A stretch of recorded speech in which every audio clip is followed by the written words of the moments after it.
আসসালামু আলাইকুম। আমাদের বাড়ি হলো বুমকা ডল্লার মুরিদ বাড়ি। এখন আমাদের নদী ভাঙতেছে, বাড়ি থাকা সম্ভব না। আমাদের নদীর ব্যবস্থা কাজ তাড়াতাড়ি করেন আপনারা। আসসালামু আলাইকুম। আমার নাম মজিদুল ইসলাম। আমার বাড়ি হলো মাতার দক্ষিণ পাশে ৬৮ মিটারে আমার বাড়ি। এই জায়গায় নদী ভাঙন খুব দ্রুত বেশি সেরকম। সরকারের কাছে এই আবেদন জানাই যে এই নদীর কাজ যদি দ্রুত শেষ না হয় তাহলে আমাদের থাকা বড়ই মুশকিল হবে। আর এরকম কে এরকম বাংলা পরে আমরা কি করে খামু? জমি জমা তো সব গেল গা।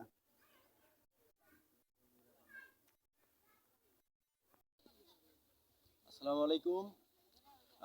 আমার বাড়ি ছিল আর ওই জায়গায়, তা ৬-৭ জন মাটি তো আমার মনে করেন চলে গেছে।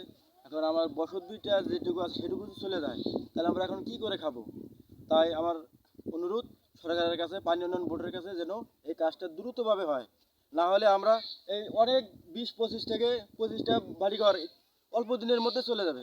দেখেন যে স্রোতের অবস্থা খুবই ভয়াবহ। তাই আমি বলছি যে আমাদের চেয়ারম্যানই তো কোনো পদক্ষেপ নেয় না, তাহলে আমাদের কাজটা কীভাবে হবে? তাই এখন কোনো সরকার নেই, তাই উপদেষ্টার কাছে আমার এটাই অনুরোধ যেন তারা দ্রুত এর দিকে একটু নজর রাখে। এই বলে আমার কথা শেষ করছি। বলুন। আসসালামু আলাইকুম। আপনাদের কাছে একটা দাবি, আমাদের নদী এলাকার নদী ভাঙ্গা বাড়ি ঘর দুয়ার ভাঙ্গে নিয়ে যেতেছে। আমরা এখন যাব কোথায়? আমাদের তো স্থানীয় জায়গা নাই, জমা জমি নাই। আপনাদের কাছে এইটাই অনুরোধ, আপনারা একটু নদীর কাজ করেন।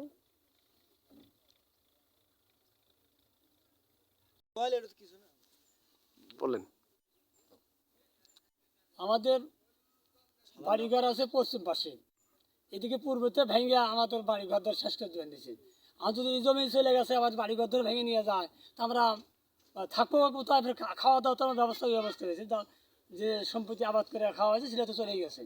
আর যেটা বাড়ি ভিটা করে আছে সেটাও তো চলে যায়। তো নদীর বাঁধ যদি না দেয় সরকার, তো আমরা কী করে এটাই বসত করে থাকি? আর কোথায় থাকি, কোথায় কেমন করে থাকবো? এটা অতিরিক্ত ব্যবস্থা নিলে ভালো হবে আর কি।